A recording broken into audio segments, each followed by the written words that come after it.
দর্শক, এই বাজারে মাছ ডাকা হয়, যেমন ঝাঁকায় মাছ দেখছেন, এই মাছের ডাক শুরু হচ্ছে। আমরা দেখি যে কিভাবে মাছ ডাকা হয়, মাছের দাম কিভাবে হাঁকা হয়।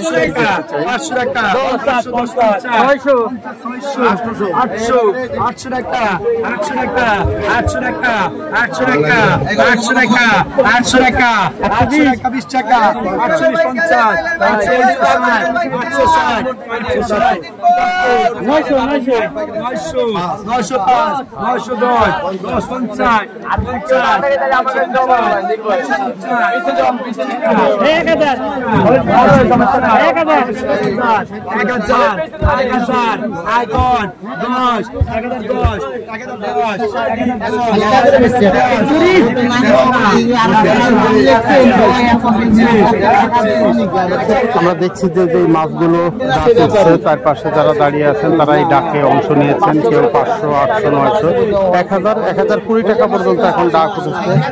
এই মুহূর্তে 1000 টাকা, 1020 টাকা সর্বশেষ দাম উঠেছে এবং এই যে 1020 টাকায় উনি কিনে নিলেন।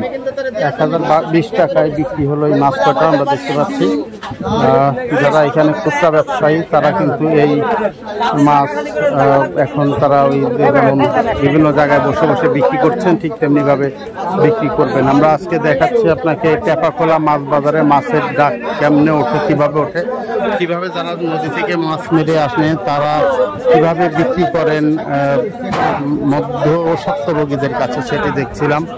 আর একটা মাছের ডাক উঠছে এখন।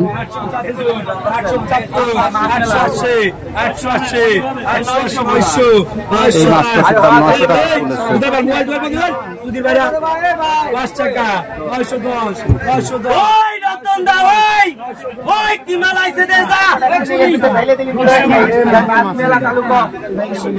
দর্শক, ফরিদপুরের চাপাখোলা যে বাজার, মাছ বাজার, সেই মাছ বাজারে কিন্তু নদীর মাছ আসে। বিভিন্ন এই যে পদ্মা নদী সহ আশেপাশে যে নদীগুলো রয়েছে সেই নদীগুলোতে মাছ মারার পরে এখানে নিয়ে আসা হয়। এখানে আনার পরে এখানে বিভিন্ন ডাক করা হয় বা প্রকাশ্য নিলাম যেটাকে বলা হয়, নিলামের মাধ্যমে এই মাছ বিক্রি করা হয়। আমরা দেখছি যে মাছ কেনা বেচা হচ্ছে, সেটি আমরা দেখছি। এবং এখান থেকে মাছ কিনে নেবার পরেই কিন্তু এই যে বিভিন্ন জায়গায় যে চৌকি পাতা, ঠিক এভাবে বিভিন্ন জায়গায় বসে বসে এই মাছ বিক্রি করা হবে। তখন মাছের দামটা বেড়ে যাবে। তো যদি কেউ এই ডাকের মাছ কিনতে চান তাহলে এই ঝাঁকা ধরে যে কিনছে, হয়তো কেউ 900, 1000 টাকায় কিনলো, আপনি যদি তাকে 100 টাকা বেশি দেন তাহলে কিন্তু সেই মাছগুলো আপনাকে দিয়ে দিবে। তাহলে কিন্তু আপনি বেশি মাছ কিনলে, একটু বেশি মাছ কিনলে আপনাকে ন্যায্য মূল্যে আপনি হয়তো কিনতে পারবেন।